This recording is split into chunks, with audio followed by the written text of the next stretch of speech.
Hi, folks. Welcome to Tradition. My name is Jeff Kassman, and I am back with my friend Jim DePiante. Jim? Hello there. So, folks, here's what we're doing. Welcome to Tradition. This is a series about answering questions for folks who are new to tradition. Maybe you've just started coming to the traditional Latin Mass. Maybe you're still investigating, and you've got questions about what Catholics believe and why we do the things that we do. Maybe you've been coming to the Mass for a long time, and you've always wondered why the priest is doing what he's doing, or you're seeing different things than maybe you saw in your church in the Novus Ordo growing up, or perhaps you're a convert and you're still trying to figure out all these different things. You might even have seen people doing different things at different Masses or at different chapels. And Jim and I are here to try to help answer those questions and guide you through that process. Now, we began our series with some really fantastic topics. If you've not watched all of the earlier episodes, I encourage you to do that. We've covered things about the different levels of solemnity at Mass, the gestures and postures that you should use at Mass, and when to do those things. We've talked about things like fasting and abstinence. We've covered the liturgical year and the season of Paschaltide that we've just exited. And we've even talked about things like the so-called Divine Mercy devotion and questions and problems with the recent canonizations since Vatican II. Now, today we're covering a topic that should prove very interesting, especially to those of you who are coming from a diocesan church and a Novus Ordo experience, or maybe you've converted from Protestantism, and your worship services probably had a different kind of character, a different feel to them. They may even been kind of a celebration, an experience. And the traditional Latin Mass is very different.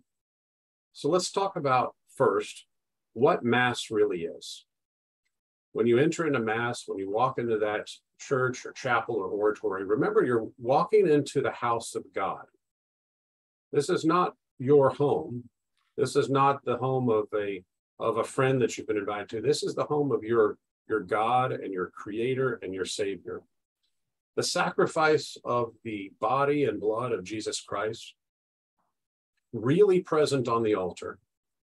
It's under the appearance of bread and wine. Your senses will tell you that it's bread and wine there, but really it's your God, your Savior. And the priest will offer to God that sacrifice for the benefit of the living and the dead. This is a time of the greatest solemnity. And we believe that you should act appropriately. Jim? I think that right there is what gives rise to the problem, at least for those coming from the new Mass. In the traditional Latin Mass, there's an overall atmosphere of recollection and solemnity and a clear sense of the divine presence. It's rather different from the atmosphere at the new Mass. Yeah, one of the things that will strike a person who's new to a traditional Latin Mass is just the auditory experience walking into. It's quiet. There isn't an auditory experience. Yeah, and I mean, this is something I think can be tested out all over, at least the United States. My experience has been rather universal with it, that if you walk into a traditional chapel or church, it's going to be quiet unless people are praying the rosary. Unless they're saying the rosary. And if you walk into most other churches, whether Novus Ordo or Protestant churches, there's going to be kind of that hubbub and that low roar like you might hear at a movie theater before the movie has started. And we're talking about the reason for that. There's a disposition of the intellect and the will for a traditional Catholic, because we understand what's about to happen. And we understand that the atmosphere itself creates expectations that are immediately apparent, both for ourselves, but also for our children. Absolutely. And I think this has a lot to do then with expectations, right? It does, but not just for our children, but for us, and then for what we expect of our children. Yeah, these expectations are going to be very different, I think, if you've grown up in the new Mass or if you've grown up in a Protestant church, we see a lot of folks coming to the traditional Latin Mass from Protestant churches. If you ever watch Joel Osteen on TV, right, there's a very different feel to it. The expectation of what's going to happen, there's kind of an entertainment value, right? You get your cup of coffee from the coffee bar there in the narthex, and you show up, right? Sort of like at the Temple of Jerusalem, I suppose. So generally, broadly speaking, but also in particular in church, I think that one of the problems that we've got to talk about is the very low expectations that have been set for children these days. They have. And our expectations of children vary according to a number of things. Their age, for example, or their temperament, their disposition. But I'm certain that children are capable of way more than what we ask of them. Yeah, so that begs the question, what is reasonable to expect of them? Not much if we don't train them. And I think culturally, we've reduced our understanding of what's reasonable to expect and what's reasonable to absolutely insist upon. So let's just address in a very frank way the problems we're trying to solve. There are several dimensions to this question. A lot of them have to do with the parents, frankly, and not so much the children. Well, it has everything to do with the parents, I would suggest. Yeah, absolutely. So it's important that we outline what are the problems that we're trying to solve. First and foremost, we're there to glorify God, and there are certain comportments that are fitting in terms of glorifying God, and there are certain comportments that are not fitting. And so we want the children to comport themselves in a manner that glorifies God. Apart from that, there's also the matter of training the person, teaching the child to do what is correct, which is the point of childhood and the home, after all. So it's about the immediate effect of what is taking place at Mass in terms of comportment, but it's also about now preparing this child to go off and go to Mass by him or herself and comport themselves properly. And it's important to understand, too, that it's not just an inward sort of perspective that we have. It's not just all about us, but the question also of not distracting others, right? I think the essence of charity would be concern for others, right? Wanting for them the same thing we want for ourselves. So not distracting the faithful by our conduct or by the conduct of our children. Not interfering with the priest or the sacred ministers or the altar servers. Then, of course, our own family members, right? If I'm in the pew and I'm allowing my child to be a disruption, it's also the other children, right, who are going to be impeded in their growth and virtue, their ability to participate and be recollected.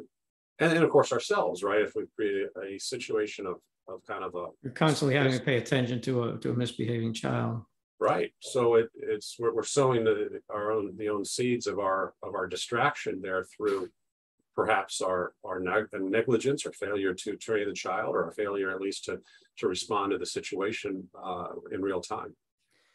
Jeff, there's an old saying that you often hear in discussions of how children should comport themselves. If the church isn't crying, it's dying. What's your take on that? Yeah, I mean, that sounds great, doesn't it? Because it creates that image in your mind of an old church with a bunch of old people, a bunch of gray hair, and everything's quiet like a tomb, right? So whoever coined that really, they understood the power of imagery. Whereas you imagine a church with a whole bunch of crying babies, and you think about baptisms and life and growth and the future. That all sounds great, but in my experience, when people are saying this is really just an excuse for allowing children to behave badly.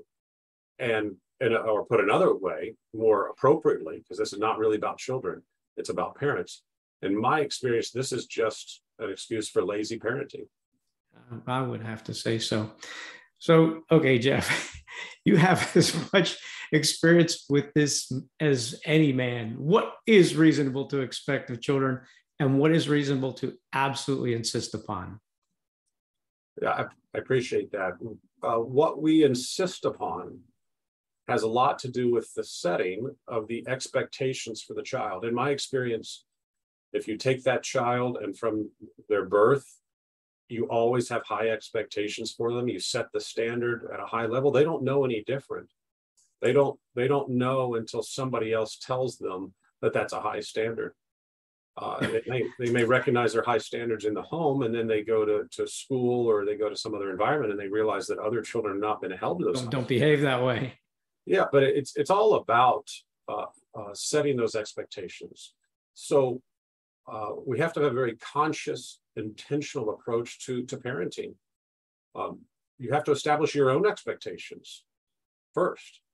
What is it that I want? What is it that I should desire for my child, and setting those expectations, and then understanding what's reasonable to expect of a child at a particular time and place, and then insisting upon it. Of course, a friend of mine has a great saying. He says that slow obedience is disobedience. And I've reflected on that for many years, and I believe that's true. So part of this involves setting the expectations and then having a quick response when those expectations are being in terms of timeliness, right? Yeah. Of course, those expectations are all conditioned with a solid understanding of what's taking place and the solemnity that it merits. What's going on in that building, and how solemn that is, and that conditions our expectations. Yeah, I think the solemnity is the critical factor here, right? When we have these kinds of conversations, there are always going to be criticisms that, well, you're just a sour puss, you're just a cranky old man, don't you want your children to be joyful and all that? But of course, time and place, it's all good. Absolutely. So the conduct that you permit or even encourage at the beach or at the park, where they run and play and scream and yell and maybe they even are tackling each other and wrestling, that's appropriate to a time and place. We're talking about the greatest solemnity that human beings will ever can experience, right? So would you allow your kid to behave at a courtroom in front of a judge in the same way that you do at Mass? If not, there's a problem. If not, there's a problem. Okay, so what is acceptable at Mass? Yeah, so think about, I think that the courtroom, the movie theater, the opera, these are good reference points for us when we think about the conduct of our children, because in the courtroom or a movie theater or at the opera, we're dealing with human respect, right? What would be appropriate for honoring or dishonoring a judge or the other people present. At Mass, we're talking about not just the other people present, so that's the same standard, it's the same basic standard, but now we're talking about God. So I think that, again, it's all relevant. Gentle baby sounds that are not distracting, like the baby, what do babies do? They babble, they're cooing, they're having that kind of dialogue of love with their mother. There's a little, squeal or a little noise, here and there. No, nobody's having a problem with that. Yeah. And so this is critical for parents to understand, for moms in particular. If your baby is making those kinds of little noises, people are not getting frustrated with you. They're not worried. This is probably what that cliche is pointing to, right? Right. If the church is not crying, it's dying. Well, not a toddler 3-year-old having a tantrum. That's not. Yeah. So it's those noises of the baby being present that are, I think, is probably what inspired that. But if your infant is screaming constantly because they're sick or they're hungry, or that's just what babies do. I've had several colicky babies. I think we've had 4 out of our 14 that were just impossible sometimes. If that's where you are with your infant, then it's time to leave. Not to be upset about it, not to be frustrated. Everybody knows this is what happens with babies, but it is time to leave. And So I think for infants, hopefully that gives some sort of perspective of the range of tolerable behavior. What about toddlers, Jeff? Yeah, so toddlers are in many ways more difficult, of course, than infants, because you have a range of years of behavior, and not every toddler is the same. So if the toddler is talking, that's not acceptable, right? If the toddler has to communicate, of course, they all think they have to communicate, that it should be in a whisper, right, in your ear, and then you're going to respond in a whisper. No, we're not doing that now. We just got here. Mass isn't over, but quietly. Those things are going to happen. But if the toddler is making noise with hard toys, like I've seen happen in Mass before, where a kid took a Matchbox car and started pounding it on the pew, and the parents thought nothing of this. Or they brought their dump truck, their metal dump truck to Mass, and they're running it around. Tonka toys. Yeah, the Tonka toys. I mean, I had one of those when I was a kid, loved it. My parents doesn't belong in church. Yeah, my parents never took it to Mass. It doesn't belong there. So if the kid is running up and down the pews, right, because the parents have knelt down, and the kid's, he's practicing for a marathon on the pew behind you, that's not acceptable. The primary issue here is noise. We know that toddlers are going to fidget, but noise is the main problem, because that disturbs everyone. And so toddlers are moving, and they're squirming, and they're in your arms, and then they're on your lap, and then they're down, under the kneeler. That's going to happen, but it's the noise that distracts people from God and makes your child the center of adoration. That's the problem. Yeah. So infants, so one class of folks and their behaviors, and then we have toddlers. So clearly we adjust expectations for age. Yeah, of course. The age of the child, which kind of baked into the age of the child, is the expectation that at home, you as the parent are doing your job, and with more time and greater self-control, the toddler is absorbing your lessons, your rules for life, and coming in a better control of their own body. The temperament of the child, of course, is going to be relevant. And out of the 11 boys and 3 girls that I've had, we've seen all of those temperaments. They're not all the same. Jim, you know that, right? Jeff, I have 5, and we only have one temperament, wide open. Yeah, it was strange though. They were tough, very tough, until about 3 years old, and then all of a sudden it's like a light switch flipped, and then they were very attentive and very quiet. But my gosh, getting there! Oh, wow. So that's an immense challenge for parents to deal with that. But some parents are going to have kids where one is the opposite of the next. We saw that not just with our firstborn and our secondborn, where they were literally complete opposites. But to the others. And so parents may find themselves, all of a sudden, you've had several children, and now you've got this hellion that's screaming out in Mass, that will yell no at the consecration, right? That's going to happen. You might not be prepared for it, so you have to think ahead of time and understand. Obviously, infants have no self-control. That's just part of it. So you have to have more control, active control over the infant, right? Right. So the expectations there are really about the parents and not the infant. And toddlers, of course, are going to vary how they conduct themselves because of their nature, but they're going to mature quickly, and that maturation process will happen more rapidly with the more conscious you are about it.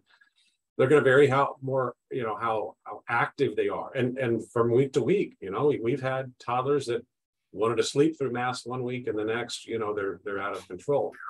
But yeah, exactly. But in general, by age 3, that was our experience. Yeah.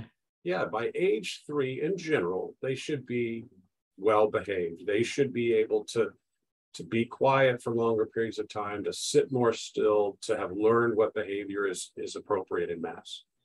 So in a sense, training the child really is about teaching him what we expect of him, but eventually what he should expect of himself.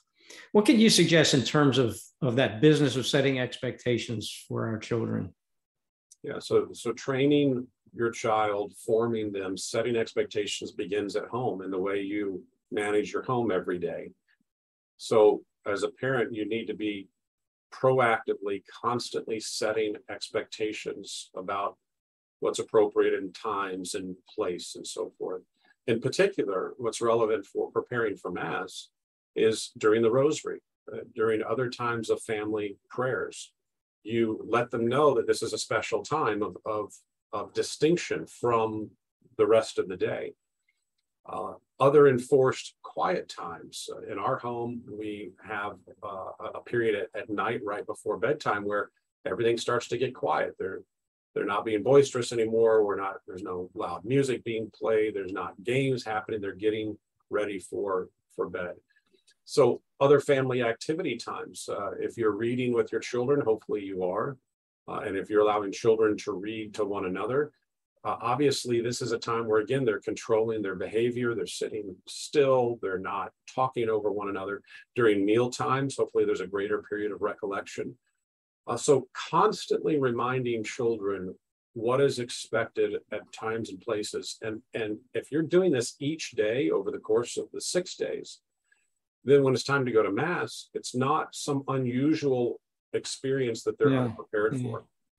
Yeah, Jeff, we're talking about expectations, and we're talking about having lower expectations, but just to take a little bit of a detour, I've also observed the contrary, where parents have utterly unreasonable expectations of their children, expecting a child to sit in the pew, utterly motionless throughout Mass. I think that's might even be worse, because a child isn't capable, a toddler, a 2-year-old just isn't capable of. I'm barely capable of that myself, to be very honest. So on the one hand, I think that our expectations can be too low, but I would say it would be a mistake to take what we're saying and imagine that the thing to do then is to be very severe with the child at Mass. If you're not doing all of these things at home to create expectations that are reasonable based on what a 2-year-old is actually capable of, or a 3-year-old is actually capable of, if you're not doing that at home, you're not going to achieve it at Mass on Sunday. I think that said, I think in general, one of the biggest mistakes we make culturally is that we tend to indulge children. I agree completely. You know, one of the things, it's easy for us to talk about the crisis in the church and point to kind of all the destructive things that have happened over the last 60 years. But let's face it, there's also a crisis in our civilization and in our families. And so part of what we're seeing now is the consequence of multiple generations of poor parenting, where either through a lack of knowledge and formation or through a lack of commitment and discipline, we have multiple generations of parents who either didn't know what to do or were too lazy to do it, or had bought into kind of a left-wing notion that the child knows what he wants and needs, and you just give him whatever you want. And that idea that every time a child has an urge, we are bound to satisfy that urge is completely. Well, we parents need to recognize the difference between a real need, and a simple urge. Even well-trained, generally well-behaved children are not going to act right if they're hungry, or if they're thirsty, or if they have to go to the bathroom. Yeah, that's right. And sometimes, oftentimes even, you hear a child says, I'm thirsty, or I'm hungry, or I have to go pee. This is because they know that they can manipulate you. They're just pretexts. And so a lot of those problems can be avoided if the parent is being intentional about their parenting, making the effort before Mass to address these issues, so that they're not truly thirsty, they're not truly hungry. You know, you've done your best to kind of preempt that need to go to the bathroom. Look, we all know it happens. And make sure the infant doesn't need to have his diaper changed. All right, what else can you advise, Jeff? Yeah, so a couple of things. One of them is praying on your way to Mass. So If you have time for the rosary in the car, of course, that's a great thing. You're setting expectations for the children. They're accustomed to the rosary because you pray it every day at home, and they're starting to get into that right mindset. If you don't have time for the rosary, you pray a litany or a chaplet or just a series of prayers. You're also, of course, begging your guardian angels. You're begging your kids' guardian angels to help you intervene, right? And when I talk to parents about that, I find that it's extremely rare that they've developed that habit of praying to the guardian angel of your children, asking for special help. So if you're not doing that, you're almost setting yourself up for trouble. And of course, it does not take a long time. It takes a impassioned heart and an impassioned plea. And then just reminding those children that need it, reminding them of where we're going, of what it's about, of who it's about. Sometimes I think the whole business of reminding isn't so much to tell them, just in case you forgot, I want to remind you. What I really think is to say, and I haven't changed my mind. Yeah. And remember, they may have forgotten. They're always looking for you to change your mind. Or to wear you down, right? Just through pestering. And of course, they've got time and energy on their side. So you have to be prepared. In many respects, you're kind of at a disadvantage here. So you have to be prepared going into this process. They will outwit you. All right. What about during Mass? Well, kind of a broken record here, but reminding the child, the toddler, in this case, we're probably talking about, constantly, gently, quietly, firmly. Sometimes I've witnessed over the last 20 years or so, as I've been thinking about this and watching, trying to learn and grow myself, sometimes the parents are worse than the kids.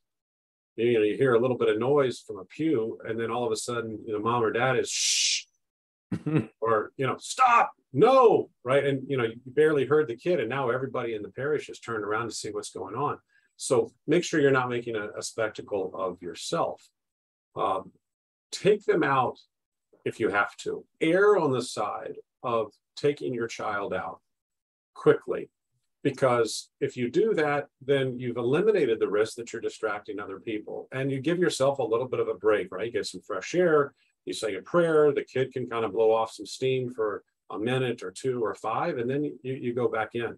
But when you do take that kid out, don't reward them. It ought to be an unpleasant experience. It doesn't mean that you have to take your kid out and beat them. That's not thrashing. Yeah, that's not what we're talking about. But I have seen so many parents, and I admit, especially when I was younger, I was guilty of this too. You're desperate, you're frustrated, you're tired, you want just a little bit of peace and quiet for a few minutes during Mass, and so you take them out and you reward them with something. I've seen dads take their kid down into the church basement where all the donuts are ready for the Mass to be over, and now the kid's stuffing his mouth. But what has he just learned? If I misbehave in church, I get to eat a donut. Right. This is behaviorism 101. Yeah, I mean it's Pavlov. This stuff is all about that. It's Pavlov's dog. Yeah. I've seen parents, bring iPads to Mass so that when the kid starts to be bad, they take him to the back and hand him the iPad. Guess what you've just taught your kid? So rewarding them is rewarding bad behavior. It gives you the false sense that you're making some progress. You're actually digging the hole much deeper. It's going to be much harder because you're reinforcing the bad behavior. You're planting all sorts of problematic things. So don't do it. Okay, so you've determined you need to take the child out. So gentle correction is in order. Yes, gentle, quick, gentle, but firm, quietly. And hopefully you're practicing that at home, right? Hopefully when you're correcting your child at home, it's not about yelling, right? Because if you have to raise your voice, you've already proven that the child is not respecting you. You've already proven that there's not obedience there, because if there's obedience, then they will obey the first time. If if you say it 3 times and then you have to raise your voice, that's not obedience. That's not obedience. That's constant disobedience. That's submitting to duress. or fear, right? Yeah, And so a lot of this is about parenting 24/7 and not just on Sundays. But we want to use the level of gentleness and firmness that's necessary to get the job done. That the child needs to understand that he's misbehaved, that's not appropriate conduct, and that misbehavior has a consequence. That consequence may happen right then and there, or it may be the deprivation of some privilege later. So a lot of parents are prone to bribing their kids. Hey, if you're good during Mass, we'll do such and such. We'll stop at McDonald's on the way home or whatever. That's fine if you have to do that, but that would only be used as something that you could take away, so that as that child is learning, they recognize there's a consequence. And of course, he needs to be constantly reminded of the expectation. Hey, little Johnny, we're at Mass. Remember, this is God's house. We're here to pray to God. And if you're being bad, if you're distracting everyone, we can't do what we're supposed to do. So you've taken the child out. Looking at this from the perspective of the child, you could be sitting in the pew, looking at the back of the pew in front of you and not permitted to climb around. And now you're outside the church, presumably in a larger space, and you can kind of look around and check things out. It's different. And in a sense, just being out is a bit of a reward. So isn't the point to get them back in rather quickly?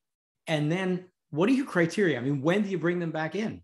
Yeah, it's a great question. And after many, many years of experimentation and talking to other fathers, I think the answer is as quickly as you can, whenever that immediate problem has been addressed. So if you've taken an infant out for some reason, as soon as he stops crying, you're bringing him back. Or if you've taken him out to feed him, the mom is, or change a diaper, nurse him, whatever. You go back right away. You don't just linger. Same with the toddler. So if the outburst is done, if he needed to have some conversation in his mind, you've wrapped that up, you go back as quickly as possible, as soon as the problem has been addressed. And sometimes the problem is real. We all understand that. And folks, I've had willful children. I've had cholerics. I understand the problem.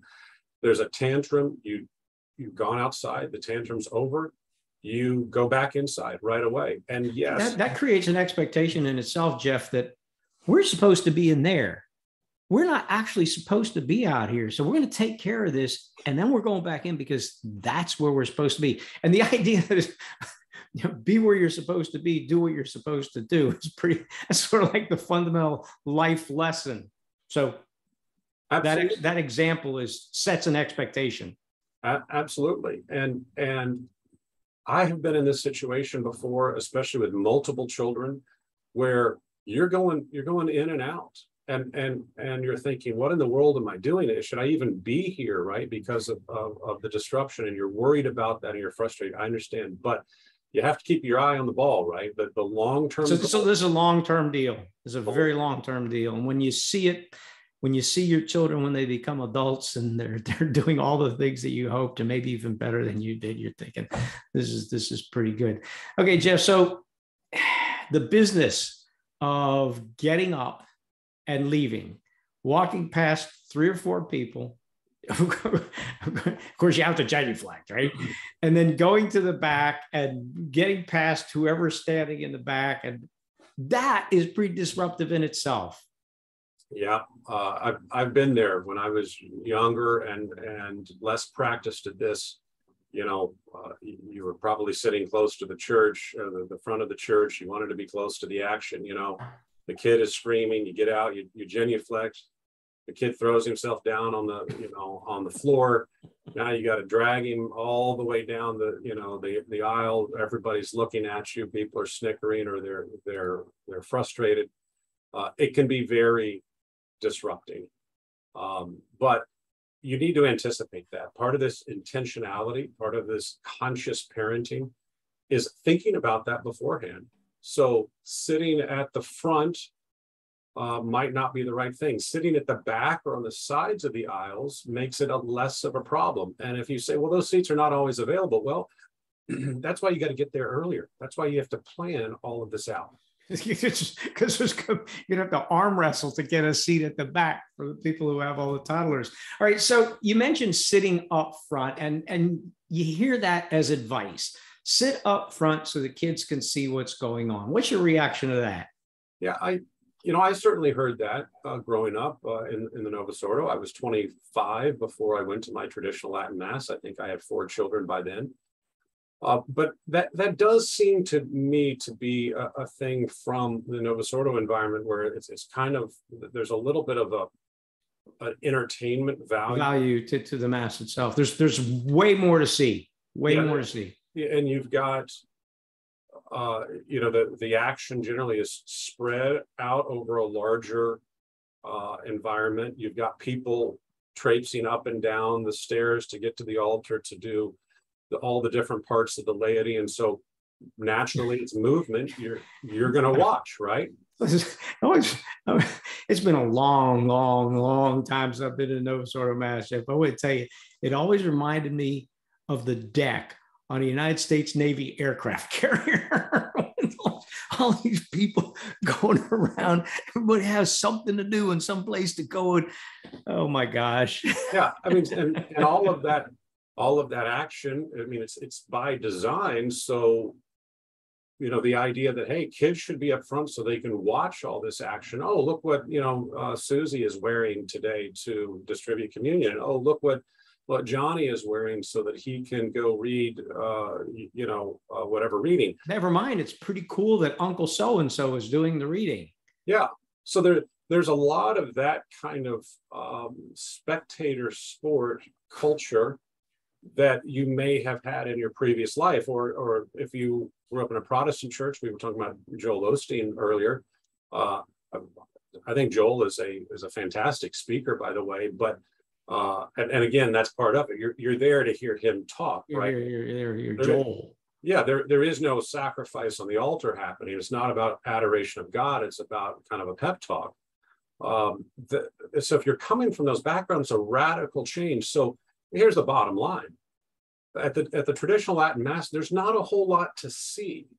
The greatest thing in the world that's ever happened is at that moment essentially invisible.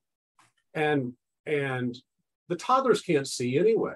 I mean, even if you're in the front couple of pews, unless they're standing on the seat behind you, all they can see is the wood on the modesty panel of the pew. Yeah. And let's face it, if you're in the middle or the back of a church of any size, even as an adult, you probably can't see.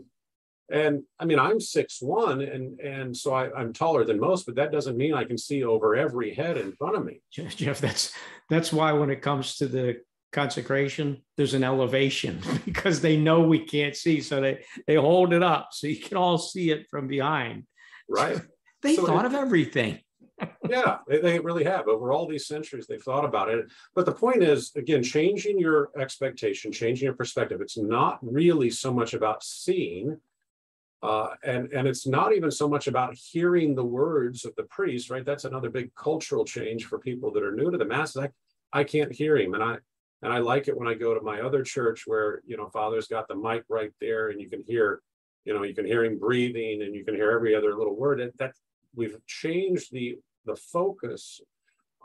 Your active participation is not about sight and sound, but about the disposition of your will, the orientation of your soul with the intentions of the priest. And so getting back to where you should sit if you've got an infant or a toddler, especially if you know they're likely to misbehave, don't sit up front.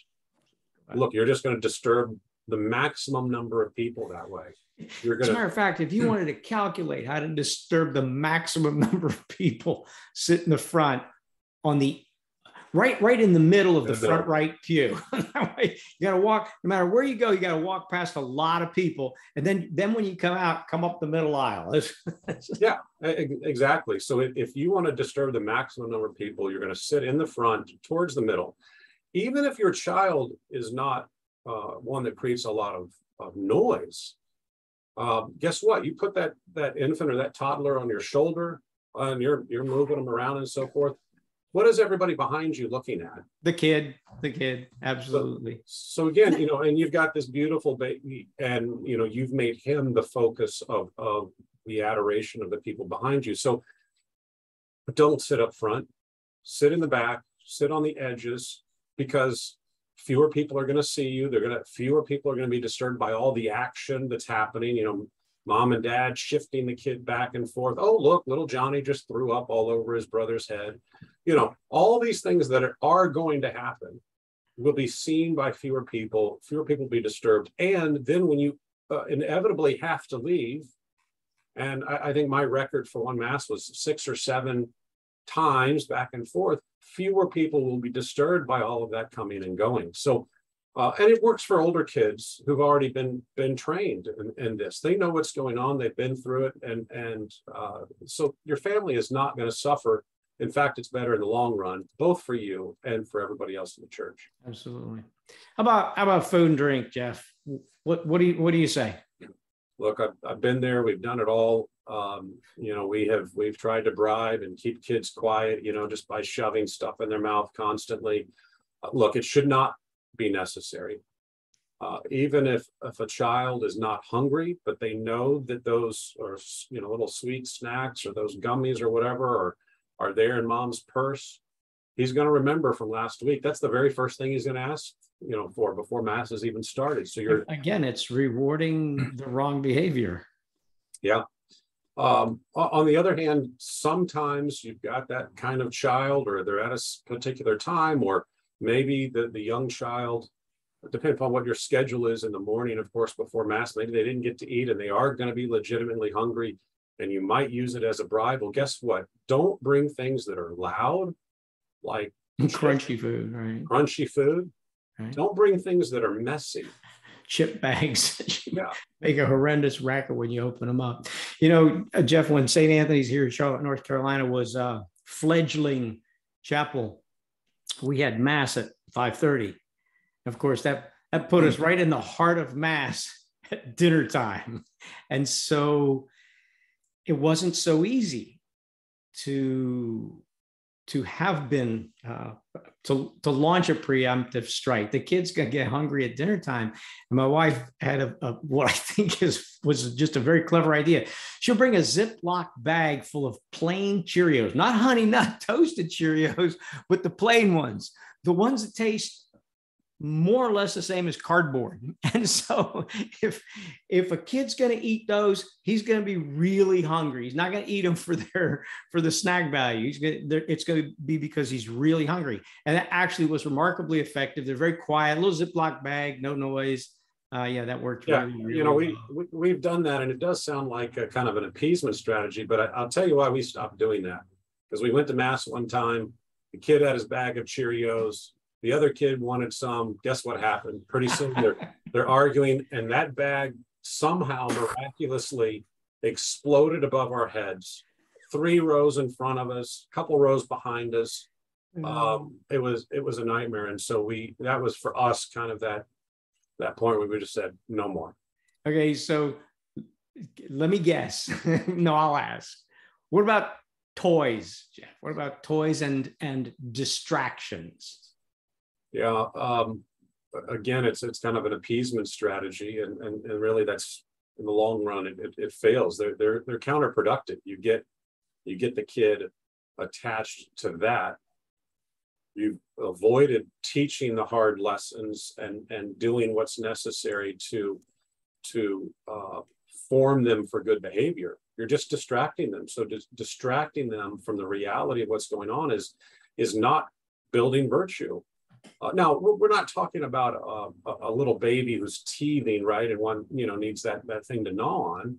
We're talking about a child who possesses the ability to control himself for a period of time. Right. So if you're going to provide a distraction for the child, make sure it's not going to be a distraction for those around him. And I would say also, hold it off for as long as possible. Sure. Right. And in my experience, I've tried to set, hey, I'm just going to try and get to the end of the gospel. I'm going to try and get to the end of the homily. Now that's easier said than done with some priests, right? You know, let's face it, Jim, some of these guys, they like to talk, right? And that homily might be 45 minutes long. You know, that's going to make it tough for the kids. But I'm making that goal for myself. I've even told toddlers before, don't even ask me. We're not going outside until this point. And it's amazing. They're like, oh, okay. You know, now, not all of the time, but if you're going to do it, if you have to kind of, for the sake of harmony, stick with something that's quiet, please. Stick with something that when that 2-year-old gets angry and he grabs it and he throws it as hard as he can, that it's not going to injure somebody. You know, my wife had an interesting approach here as well. So, and I wouldn't even really characterize it as a distraction, but she got a small photo album and filled it with holy cards instead of photos, with a lot. I mean, it was a little fat little photo album, and the child got that going into church. I mean, he sees all of us with our prayer books. So he's got a book, and of course we're visual creatures, and he can't read yet. So he's got all these beautiful, colorful pictures in front of him. It's not only not a distraction, it's didactic. And oh, by the way, it's very quiet. Yeah. And it's a meditation of sorts. It's actually quite beautiful. I love it. Not only implicitly, you're teaching them to do something that's fitting, that's appropriate, by reflecting on the saints at a level at which they can. So, like I said, we can expect way too little of our children. Children will be very pleased to look at pictures of saints. Other suggestions for how to deal with all of this, Jeff? I hear from parents all the time, especially moms who write me on social media and say, you know, look, I get it, we're trying, but you don't understand how bad this kid is, or my husband's not there with me, or, you know, whatever. Okay, I understand. And they're desperate. Do you even go to mass, you know, in these cases? Well, here's what I would say. Don't hesitate to split up for seating. If you've got a bunch of kids and they're spread over a wide range of ages, you know, and you've got like that first tier of kids who can behave themselves, well, send mom or dad with those kids up to the front of the church. Don't even hesitate to make friends at the church, bring other family members. And I've done it before. I've called up one of my siblings and said, look, can you come to mass with me tomorrow morning and sit with these kids? They'll behave. You just sit there. And that way the other parent or both parents, and I know some folks that are going to watch this, they've got 3 kids under 3 years old, right? I mean, I know how difficult that is. I've been there. Sit at the back with those kids, bring grandparents if you have to, whatever you've got to do to form these children for the ultimate goal without sacrificing charity, without disrupting everybody else. Remember, there's every traditional chapel is full of young ladies and old ladies who will happily keep an eye on your children. Absolutely. And sitting up front with that infant's not going to help the infant. No, it doesn't help anybody. It just makes it worse. Yeah. So that's not a problem. And you raise a great point that all these churches are full. And in my experience, for every young family with 5 or 6 kids, there's an older lady out there. And guess what? She's probably yearning for your problems. She's probably thinking, I remember those days. Or maybe she never had children at all. Or her children and her grandchildren are in a chapel in another state. And so you really should have the courage to approach these women, you know, not during the consecration, right? That's not the time to get up and kneel and walk down the main aisle. But after mass sometime to approach one of these ladies and say, you know, I'm sorry to be so forward and to be presumptive, but would you be willing to hold my baby sometime during mass? Or would you be willing to sit next to my 3-year-old and just be another adult there? They're probably going to love it. I'm sure. Other options, of course, you know, depending upon where your family is and the number of children and so forth. Sometimes you just have to split up when you're going to mass. Right? Sometimes that's the answer. And you know, the youngest babies, you know, the toddler who's 2 and just terrible, or the the 6-month-old baby who's colicky and, cries all the time and just can't be pacified, stay at home. Save your sanity, save some charity for the people at Mass. Try it again in 6 months, right? And it might be that the husband stays home for one Mass and the wife can go to have Mass by herself, or get your family involved. Look, your family, they probably need an act of charity in their life, right? They need, especially the grandparents, hopefully you've got a good relationship with them. Let them, do this. They can go to an earlier Mass. They can drive around, do what's convenient for your family and bring those people in to help you so that you're not having to make these terrible sacrifices. That's actually quite an interesting thought. I mean, why we have this idea that it's not historical at all, that the whole family needs to go to Mass at the same time. I mean, honestly, why are infants and toddlers at Mass at all? It really wasn't always this way. And, I don't know certain, but I do think it's a consequence of the demise of the extended family. So we don't have Granny living at home with us with maybe an aunt, or as was often the case, we have an older sibling, an infant that is the same age as the child of an older sibling. So it would often happen, maybe Granny and one of the older kids would go to low Mass at 6 a.m. Then they would come home, start working on lunch and keep an eye on the little ones. And then the rest of the family would go to solemn high Mass without the infants and toddlers. Reality clicks in. These are good solutions, but they're not going to work in a small chapel where there's only one Mass, obviously. But the things that we're discussing about comportment during Mass for infants and toddlers, this is kind of new art. Yeah, I think so. Another issue that's new that can kind of be controversial is the whole thing of cry rooms. That's an interesting phenomenon. I think it's part of the same cultural problems that we're having, the destruction of our civilization. On the one hand, cry rooms can kind of seem to say that we can't expect kids to act properly. Now, of course, we've already established infants, there's no expectation. They're going to cry. No, the expectation falls strictly and only on the parents. But one of the problems with cry rooms is it's kind of like taking the kid out and giving him the donut, right?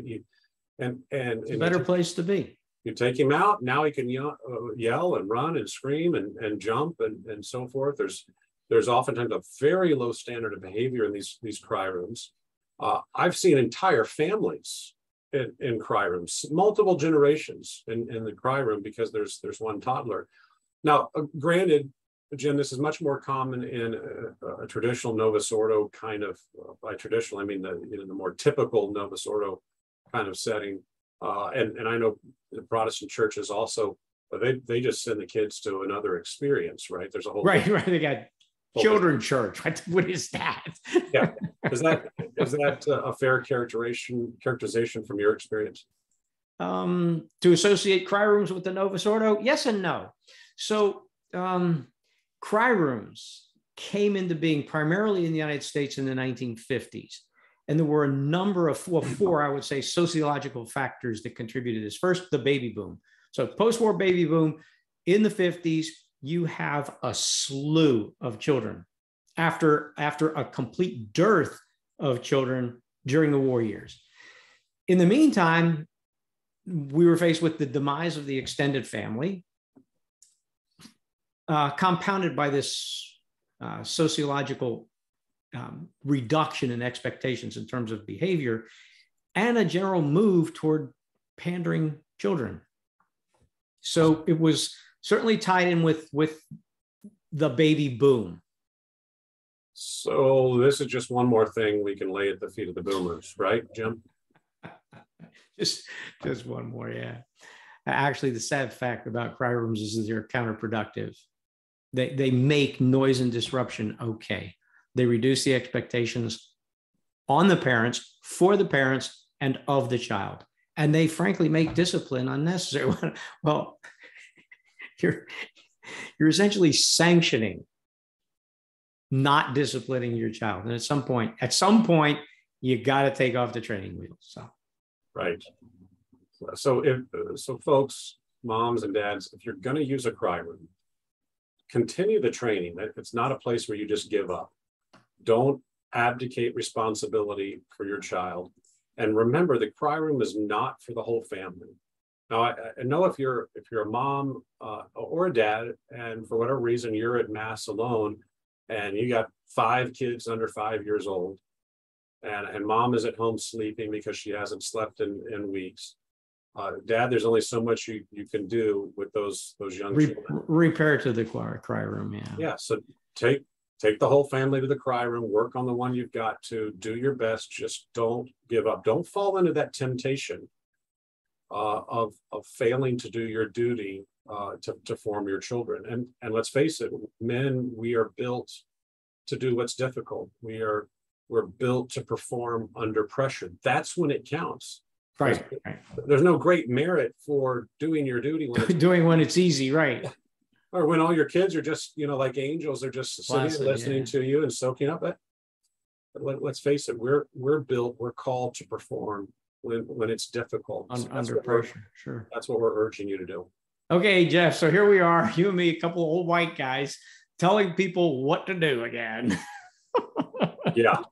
Yeah, that is some common feedback that we get from folks. I hope. Well, first of all, who better to give you this feedback? Hopefully, you agree that it's wisdom based on many generations of proven methods of parenting responsibly. Hopefully, you'll agree that it corresponds to virtue and to our obligations at this most solemn event. Yeah, we're old. And that comes with some experience, right? That's the benefit. Some scars too. We've made some mistakes. We've learned from it. We would hope that experience also contains a little bit of wisdom. So it's not just that we're old white guys. Old white guys who apparently have also had some success. Some success at this, yeah. Jim, thank you for being with me again today to talk about this controversial subject. This is one of 2 subjects really that are controversial in traditional circles. It's kids at mass and natural family planning. So maybe Jeff, we don't want to go there. Yeah. So maybe we'll bump that down the list a little bit. Any parting words of wisdom? Only to say that I first started going back to the traditional Latin Mass 40 years ago, more, after a hiatus when we had no alternative, because I grew up with the traditional Latin Mass. No, I grew up with the Mass. There was only one kind. I had nobody to tell me this stuff. There was no old white guy telling me, Jim and Kathy, listen, here's some suggestions based on experience. We didn't have that. So I know, Jeff, in your case, and certainly in mine, we offer this as not just experience, but hard-won experience, with the very honest hope that you can learn from our experience. So God bless you all. Well said. Thank you, Jim, for being here. Thank you, friends and others, for listening, and we appreciate your time as well. We hope that this series is helpful for you, that it answers questions, that it gives you ideas to put into practice in your own family, that it gives you a sense of community with like-minded people that maybe doesn't exist where you are. You're driving perhaps a long distance and feel like you're parachuting in and out, and you don't have those relationships at that mission chapel or that place that seems full of people, and yet maybe you still feel alone in some respects. We have you in mind for this. That's why we're doing this. So please, if you have enjoyed this, if you felt it helpful, pass it on. Share it with your friends, post it on social media, tell other people about us, like it. We don't ask for money here. There's no opportunity to donate, but we do hope that it's helpful. We'd love to hear from you, especially if you have nice things to say. God bless you all. God bless you all. Thank you kindly. and we'll see you next time.